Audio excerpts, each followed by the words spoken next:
வணக்கம் உங்கள் மக்களே, நான் உங்கள் லண்டன் தமிழ் மகன். மீண்டும் ஒரு காணொளியில சந்திப்போம். இந்த காணொளியில என்ன விடயம் என்று சொன்னா, மிக முக்கியமான ஒரு விடயம் தான் இன்சூரன்ஸ், காப்புறுதி. அதுலேயும் மிக முக்கியமா லைஃப் இன்சூரன்ஸ். ஒரு லைஃப் இன்சூரன்ஸை செய்கிறது என்பது எங்களுடைய வாழ்க்கையில மிக மோஸ்ட் வெரி இம்பார்ட்டன்டான ஒரு ஃபைனான்சியல் டிசிஷனா இருக்கும்.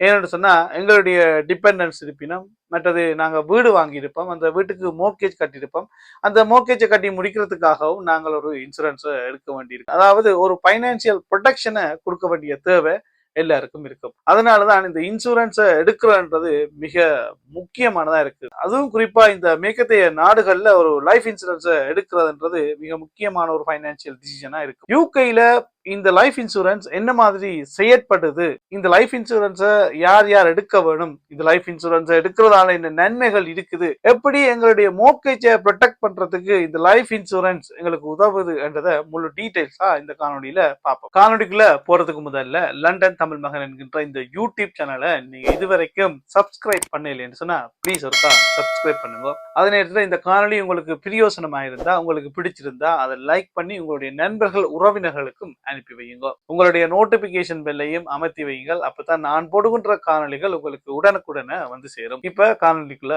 போவோம். காப்புறுதி, அதாவது இன்சூரன்ஸ் என்ற போது பெரும்பாலான ஆட்களுக்கு தெரிஞ்சிருக்கும். இதுல நிறைய விதமான காப்புறுதிகள் இருக்குது. ஒன்று வாகனங்களுக்கு செய்யற காப்புறுதிய மோட்டார் காப்புறுதி, மற்றது வீடுகள பாதுகாப்புக்காக செய்யறது ஹோம் கண்டென்ட் இன்சூரன்ஸ்.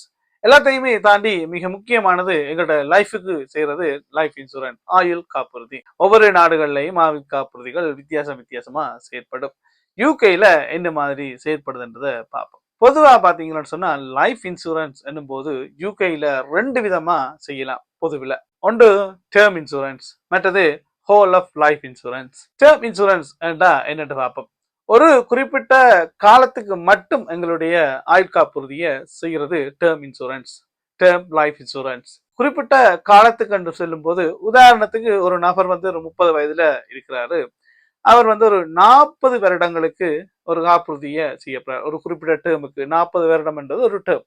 அந்த 40 வருடங்களுக்கு தன்னுடைய ஆயுள் காப்புறுதியை செய்கிறார் என்று வைப்போம். இப்போ அந்த 40 வருடங்கள் என்னும் போது அவருக்கு கிட்டத்தட்ட அது முடியும் போது 70 வயது ஆயிடும். இந்த 70 வயதுக்கு முதலில அந்த நபருக்கு மரணம் சம்பவிக்கும் வகையில அந்த எவ்வளவு அமௌண்ட்டுக்கு அவர் காப்புறுதி செய்தார், ஒரு 3 லட்சம் பவுண்டுக்கு அவர் காப்புறுதி செய்திருக்கிறார் சொன்னா, அவருடைய டிபெண்டனுக்கு, அவருடைய பின்னுறுத்தாளர்களுக்கு அந்த தொகை போய் சேரும். இதுவே அந்த டேர்ம் இன்சூரன்ஸ்ல, இதுவே அந்த நபர் 70 வயதை தாண்டி, அதாவது அந்த 40 வருடங்களை தாண்டி உயிரோட இருப்பாரா இருந்தால் இந்த காப்புறுதிக்கான தொகை கிடைக்காது அதுக்கு பிறகு. ஆனா இந்த டேர்ம் இன்சூரன்ஸ்ல ஒரு ஆப்ஷனும் இருக்குது. பிறகு அந்த இன்சூரன்ஸை நாங்கள் ஹோல் ஆஃப் லைஃப் இன்சூரன்ஸுக்கும் மாத்தி விடலாம், எங்களோட ஆயுள் காலம் முழுவதுக்கும் ஏற்ற மாதிரி மாத்தி விடலாம். அப்படி ஒரு ஆப்ஷனுமே இருக்கு. இதை வந்து கன்வெர்டபிள் டேர்ம் இன்சூரன்ஸ் வந்து சொல்லுவோம். இதை நாங்க பின்னுக்கு பார்ப்போம். பொதுவில் இந்த டேர்ம் லைஃப் இன்சூரன்ஸ் தான் யூகேல செய்வார்கள். ஒவ்வொரு காப்புறுதி கம்பெனிகளும் ஒவ்வொரு விதமான டேர்ம்ஸ் அண்ட் கண்டிஷனை வச்சிருக்கும். சில கம்பெனிகள் 68 வயது வரைக்கும் தான் அந்த டேர்ம் இன்சூரன்ஸ் செய்யும். சிலதுகள் வந்து சில கம்பெனிகள் 70 வயது, சில கம்பெனிகள் 75 வயது வரைக்கும் செய்வினோம். அதாவது பொதுவா பாத்தீங்கன்னு சொன்னா இந்த டேர்ம் இன்சூரன்ஸை ஏன் அப்படி அந்த வயது வரைக்கும் வரையறுத்திருக்கிறோம்னு சொன்னா, பொதுவிலேயே இப்ப ஆயுட்காலம் என்னும் போது ஒரு 70 வயது வரைக்கும் இருக்கு, 70-75 வயது வரைக்கும் இருக்கு. அதுக்குள்ள இயற்கையான மரணங்கள் ஏற்படுவது என்பது சரியான குறைவு. அதனால இந்த இன்சூரன்ஸை அந்த அளவுக்கு வச்சிருக்கணும். அதுக்கு பிறகு தான் கூடுதலான மரணங்கள் ஏற்படும். இந்த டேர்ம் இன்சூரன்ஸ் அப்ப என்னத்துக்கு வச்சிருக்கணும்னு சொன்னா, இந்த டேர்ம் இன்சூரன்ஸ்ல இருக்கிற ஒரு பெனிஃபிட்ஸ் என்னன்னு சொன்னா, இதுக்கான மாதம் கட்டுகின்ற காசு, அதாவது பிரீமியம் மிக மலிவா இருக்கு, சீப்பா இருக்கு. எதோட ஒப்பிடும்போதுன்னு சொன்னா, இந்த ரெண்டாவது வகையான ஹோல் ஆஃப் லைஃப் இன்சூரன்ஸோட. ஹோல் ஆஃப் லைஃப் இன்சூரன்ஸ் என்னும் போது ஆயுட்காலம் முழுவதுக்கும் காப்புறுதியை செய்கிறது. அதாவது மரணம் ஏற்படும் போது தங்கி இருக்கிறவர்களுக்கு, அவர்களுடைய பின்னுறுத்தாளர்களுக்கு அந்த ஆயுள் காப்புறுதி செய்த தொகை செலுத்தப்படும். ஆனா இதுல இந்த டேர்ம் இன்சூரன்ஸோட ஒப்பிடும் போது ஹோல் ஆஃப் லைஃப் இன்சூரன்ஸ்ல கட்டுகின்ற மாதம் கட்டுகின்ற தொகை பிரீமியம் மிக உயர்வா இருக்கும், வெரி ஹையா இருக்கும். மற்றொரு முக்கியமான விஷயம் என்னன்னு சொன்னா, யூகேயை பொறுத்தவரையில இந்த ஆயுள் காப்புறுதி மூலம் செலுத்தப்படுகின்ற அந்த லம்சம் தொகை, அதாவது தங்கியிருப்பவர்களுக்கு அல்லது பின்னுறுத்தாளர்களுக்கு கொடுக்கப்படுகின்ற அந்த தொகை டேக்ஸ் ஃப்ரீயா இருக்கு. அதுக்கு எந்த விதமான ஒரு டேக்ஸுமே இருக்காது. அது டேர்மா இருந்தாலும், டேர்ம் இன்சூரன்ஸா இருந்தாலும், ஹோல் ஆஃப் லைஃப் இன்சூரன்ஸா இருந்தாலும் அதுக்கான டேக்ஸ் இருக்காது. சரி, இப்ப டேர்ம் லைஃப் இன்சூரன்ஸ அப்ப மிக பிரதானமா என்னத்துக்கு வச்சிருக்கணும்னு சொன்னா, பெரும்பாலான ஆட்கள் இந்த டேர்ம் லைஃப் இன்சூரன்ஸ மோட்கேஜுக்காக பாவிப்பினோம். மோட்கேஜை ப்ரொடெக்ட் பண்றதுக்காகத்தான் இந்த டேர்ம் இன்சூரன்ஸை பயன்படுத்தினோம். இந்த டேர்ம் இன்சூரன்ஸ்லேயே பொதுவில் மூன்று வகையான டேர்ம் இன்சூரன்ஸ் இருக்கு. ஒன்று லெவல் டேர்ம், ரெண்டாவது டிக்ரீசிங் டேர்ம் இன்சூரன்ஸ், மூன்றாவது கன்வெர்டபிள் டேர்ம் இன்சூரன்ஸ்.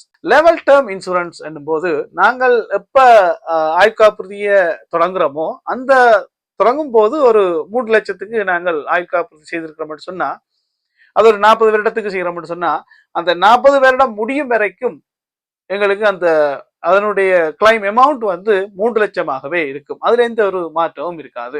மாதம் கட்டுகின்ற பிரீமியம் ஒரே மாதிரியே இருக்கும். எல்லா மாதங்களும் ஒரே மாதிரி இருக்கும். ரெண்டாவது டிக்ரீசிங் டேர்ம் இன்சூரன்ஸை பொறுத்த வகையில பாத்தீங்கன்னு சொன்னா, ஆரம்பத்துல நான் 3 லட்சம் சொல்லி காப்புறுதி தொகையை தீர்மானிச்சு ஆரம்பிச்சு கொண்டு போகும்போது ஒவ்வொரு வருடங்கள் போக போக போக அந்த தொகை குறைஞ்சு கொண்டே போகும்.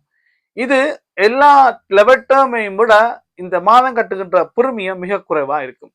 இந்த மாதிரியான ஒரு இன்சூரன்ஸ் தான் பெரும்பாலான ஆட்கள் இந்த மோட்கேஜுக்கு பயன்படுத்தினோம். இது எப்படி இந்த மோட்கேஜோட இந்த டிக்ரீசிங் லெவல் டேர்ம் செயற்படுதுன்றத பார்ப்போம். உதாரணத்துக்கு அந்த நபர் மோட்கேஜ 30 வயதுல தொடங்குறாரு வைப்போம். அதே நேரத்துல இந்த டிக்ரீசிங் டேர்ம் இன்சூரன்ஸையும் 30 வயதுல தொடங்குறாரு. அவருடைய மோட்கேஜ் காசு ஒரு 3 லட்சம்.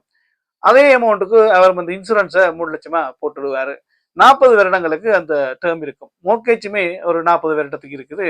அதே நேரத்துல இன்சூரன்ஸும் ஒரு 40 வருடத்துக்கு இருக்குன்னு வைப்போம். சரி, இப்படி அவர்கள் மாதம் மாதம் மோட்கேஜையும் கட்டிக்கொண்டு மாதம் இன்சூரன்ஸுக்கான பிரீமியத்தையும் கட்டிக்கொண்டு போறாரு. இப்படி கட்டிக்கொண்டு போகும்போது இந்த மோட்கேஜ் அமௌண்ட்டுமே குறைஞ்சு கொண்டு போய்கொண்டே இருக்கும். 3 லட்சத்துல இருந்து மாதம் கட்ட குறைஞ்சு கொண்டே போகும். அதே போல இந்த இன்சூரன்ஸ் அமௌண்ட்டுமே 3 லட்சத்துல இருந்து குறைஞ்சு போகும். இதனால மாதம் கட்டுகின்ற பிரீமியமுமே நல்லாவே குறைஞ்சு கொண்டே போகும். இது எல்லா இன்சூரன்ஸோட ஒப்பிடும் போது மிக சீப்பா இருக்கு. 40 வருடத்துக்குள்ள அந்த நபருக்கு மரணம் சம்பவிக்கின்ற நேரத்துல எவ்வளவு மோட்கேஜ் கட்ட வேண்டி இருக்குமோ அந்த அமௌண்ட் தான் அந்த இன்சூரன்ஸ்லயும் இருக்கும். அப்ப உடனடியாக அந்த இன்சூரன்ஸ்ல இருந்து கிளைம் பண்ணி இந்த மோட்கேஜை கட்டி முடிக்கலாம்.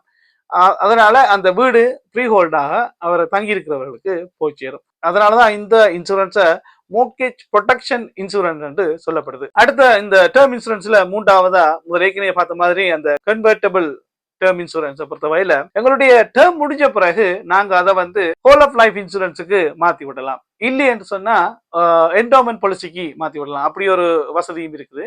ஒவ்வொரு காப்புறுதி கம்பெனிகள்லயும் ஒரு வித்தியாசமான ஒரு இன்வெஸ்ட்மெண்ட் பிளான்கள் இருக்கும். அதுக்கேற்ற மாதிரி நாங்க மாத்தி விடலாம். இப்படித்தான் இந்த லெவல் டேர்ம் இன்சூரன்ஸ்ல 3 வகையான இன்சூரன்ஸ் இருக்கு.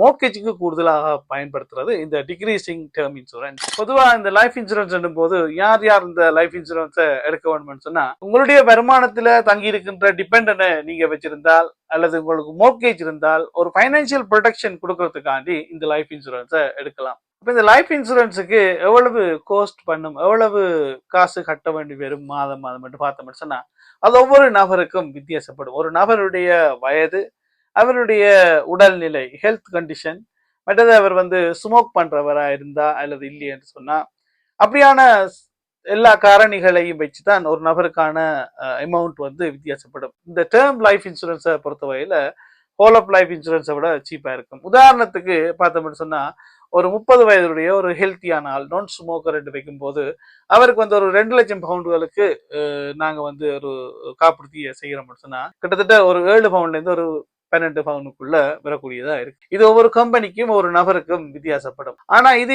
ஹோல் ஆஃப் லைஃப் இன்சூரன்ஸ் போது இதனுடைய டபுள் மடங்கா கூட வரலாம். அப்படித்தான் இப்ப யூகேல அந்த லெவல போய்கொண்டிருக்கு. மோட்கேஜ வச்சிருக்கிறார்களுக்கு ஏன் இந்த லைஃப் இன்சூரன்ஸ் மிக முக்கியம் என்று பார்த்தோம்னு சொன்னா, ஏற்கனவே சொன்ன மாதிரி மோட்கேஜ வச்சிருக்கிற நபர் அந்த குறிப்பிட்ட காலத்துக்குள்ள மரணம் அவருக்கு சம்பவிக்கும் போது அந்த மோட்கேஜ முழுமையாக கட்டுறதுக்காக இந்த காப்புறுதியை செய்யலாம். இதனாலதான் வீடு வாங்கும் போது இந்த மோட்கேஜோட சேர்த்து ஒரு லைஃப் இன்சூரன்ஸை போட்டுவிடணும். போட்டா இந்த மோட்கேஜை கட்டி முடிக்கிறதுக்கான ஒரு பைனான்சியல் ப்ரொடெக்ஷனை கொடுக்கக்கூடியதா இருக்கும். இதன் காரணமாக தான் மோர்கேஜை சேர்த்து இந்த லைஃப் இன்சூரன்ஸையும் போடுறது. இதை தவிர்த்து சில காப்புறுதிகள் இருக்குது. ஒன்று critical illness cover. Critical illness cover போது ஒரு கிரிட்டிக்கலான ஒரு இல்னஸ், ஒரு வருத்தம் ஒன்று வரும்போது எங்களுக்கு அந்த காப்புறுதி கம்பெனி எங்களுக்கு பே பண்ணும். இந்த காப்புறுதியை நாங்கள் எடுக்கும்போது என்னென்ன வருத்தங்கள் சொல்லி அந்த காப்புறுதியில குறிப்பிடப்படுதோ அந்த மாதிரியான வருத்தங்கள், உயிருக்கு ஆபத்தான வருத்தங்கள் வரும்போது காப்புறுதி கம்பெனி அதை பே பண்ணும். பொதுவில் இது ஒரு விதமான கேன்சர் வருத்தங்களுக்கு செய்யப்படும், மற்றது ஹார்ட் அட்டாக் அதுக்கு செய்யப்படும், மற்றது ஸ்ட்ரோக் அந்த மாதிரியான வருத்தங்கள் ஏற்படும் போது எங்களுக்கு காப்புறுதி கம்பெனியால அந்த அமௌண்ட் கிடைக்கும், கிரிட்டிக்கல் இல்னஸ் கவர்.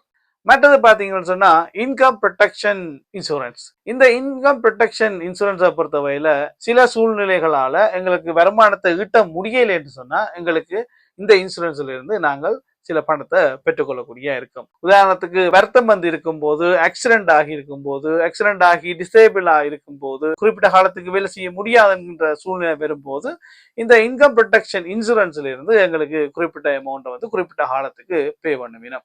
இது ஒவ்வொரு கம்பெனிகளுக்கும் ஏற்ற மாதிரி அந்த டேர்ம்ஸ் அண்ட் கண்டிஷன் மாறுபடும். இதை தவிர பிரைவேட் மெடிக்கல் இன்சூரன்ஸ், மற்றது டிராவல் இன்சூரன்ஸ் அந்த மாதிரி இருக்குது. யூகேல மிக முக்கியமானது இந்த லைஃப் இன்சூரன்ஸ். இதுல 2 விதமா செய்யலாம். ஒன்று டேர்ம் லைஃப் இன்சூரன்ஸ், மற்றது ஹோல் ஆஃப் லைஃப் இன்சூரன்ஸ். இந்த காணொலியை பார்த்து கொண்டிருக்கிறார்களுக்கு யூகேல term life insurance, whole of life insurance, critical illness cover, மற்றது இன்கம் ப்ரொடெக்ஷன் இன்சூரன்ஸ் எந்த மாதிரியான இன்சூரன்ஸை நீங்க பெற்றுக்கொள்ளணும்னு சொன்னா இங்க இருக்கிற வாட்ஸ்அப் நம்பருக்கு அல்லது இமெயிலுக்கு என்ன கண்டெக்ட் பண்ணுங்க. நான் யூகேல சிமெப் குவாலிஃபைட், மற்றது யூகேல இருக்கிற இண்டிபெண்டன்ட் மோர்ட்கேஜ் மற்றது இன்சூரன்ஸ் புரோக்கர்ஸோட ஒர்க் பண்ணி கொண்டிருக்கிறேன்.